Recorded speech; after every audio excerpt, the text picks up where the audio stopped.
New neighborhood. The house was a steal. That should have been the first red flag.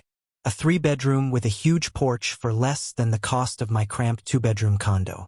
It was in a quiet, secluded subdivision, where all the lawns were green and the neighbors waved. The HOA president, a man named Chris. He handed me a welcome basket with a bottle of wine and a single laminated sheet of paper. "We're so glad to have you, James," he said, his eyes crinkling in a way that didn't seem genuine. "We're very relaxed here at Sandy Pines. We don't have rules about lawn height or fence colors. We only have one." He tapped his nail on the laminated sheet. On it, in a large, friendly font, were the words, "Rule number 1. If you see a pet that appears lost or in distress, do not approach it. Do not feed it. Do not let it into your home.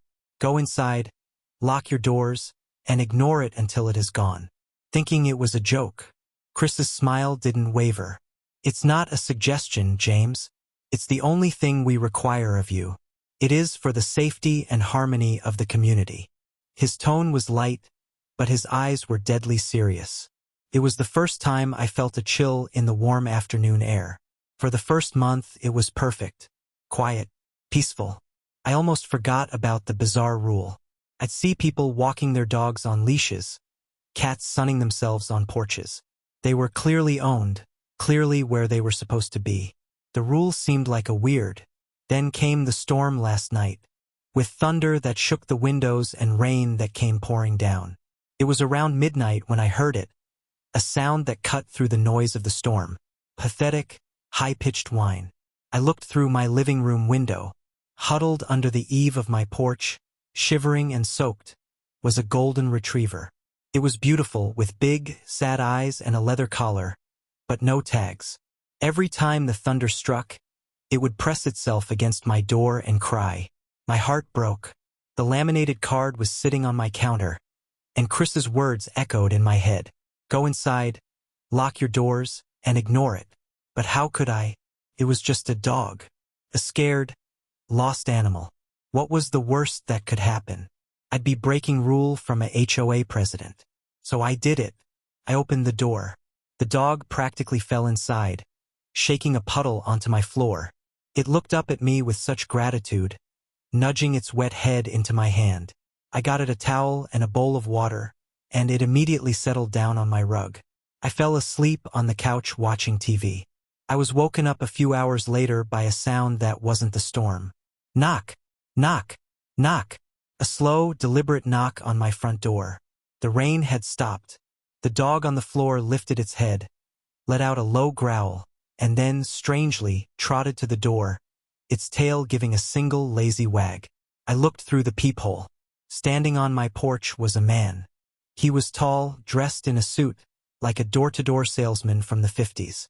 He was smiling, a wide, friendly smile that showed too many teeth.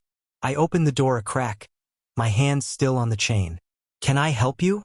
"Good evening," the man said, his voice smooth and pleasant. "I do apologize for the late hour. I believe you found my dog."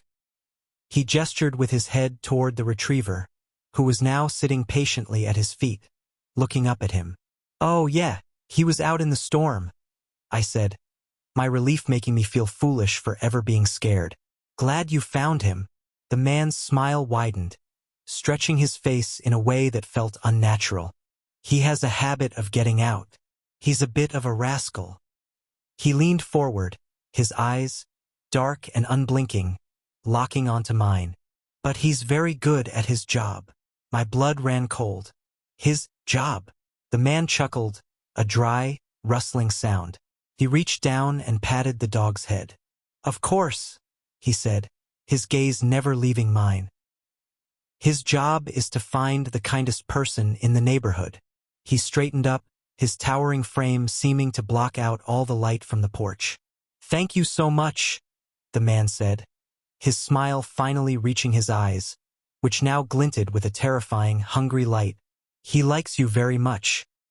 He's decided he wants you to meet the rest of the family." My mind screamed at me to slam the door. Slam it, lock it, but my body wouldn't. I was a statue, my hand frozen on the door. "There now," he said pleasantly. That's better. He didn't enter. He simply took a step back and gestured with an open palm toward the street. It wasn't a command. It was an invitation. And for reasons I can't explain, I found myself stepping out onto the porch. The golden retriever trotted ahead of us, its tail held high. The air was different out here. The storm had washed everything clean, but the world felt muted, like I was looking at it through a pane of smoked glass. The streetlights cast long, distorted shadows that seemed to writhe and twist at the edges of my vision. As we walked, I noticed other things. A black cat emerged. It fell into step beside the retriever. I looked at the houses we passed. Through their big picture windows, I could see my neighbors. They were frozen in place. One family was sitting around a dinner table. In another house, a man was stopped mid-stride, one foot hovering over the floor. They were all facing our direction, their faces blank. Don't mind them. They're very good at following the rules. We were heading toward the end of the cul-de-sac, to the oldest house on the block, a large colonial that had been dark and seemingly empty since I'd moved in. As we got closer, I could feel a low vibration through the soles of my shoes, a deep hum that seemed to emanate from the house itself. The golden retriever led the procession up the walkway and sat patiently before the heavy oak door. The other animals formed a silent, semicircle behind us, their eyes all fixed on me. The man walked to the door. It swung open before he touched it, revealing nothing but a deep darkness inside. The low hum grew louder, resonating in my bones. It sounded like a purr. The man turned to me, his smile as wide and terrifying as ever. He gestured into the blackness. "After you," he said. "They've been so looking forward to this." I turned and took off running back to my house. I can hear in the background the man saying, "Where are you going?" Then laughing at the same time, saying, "You can run, but I know where you live." I made it back to my house, got inside and locked the door, the whole time thinking what just happened. I was pacing and looking out my windows all night. Next thing I know, it was morning and I woke up thinking, was this just a bad dream?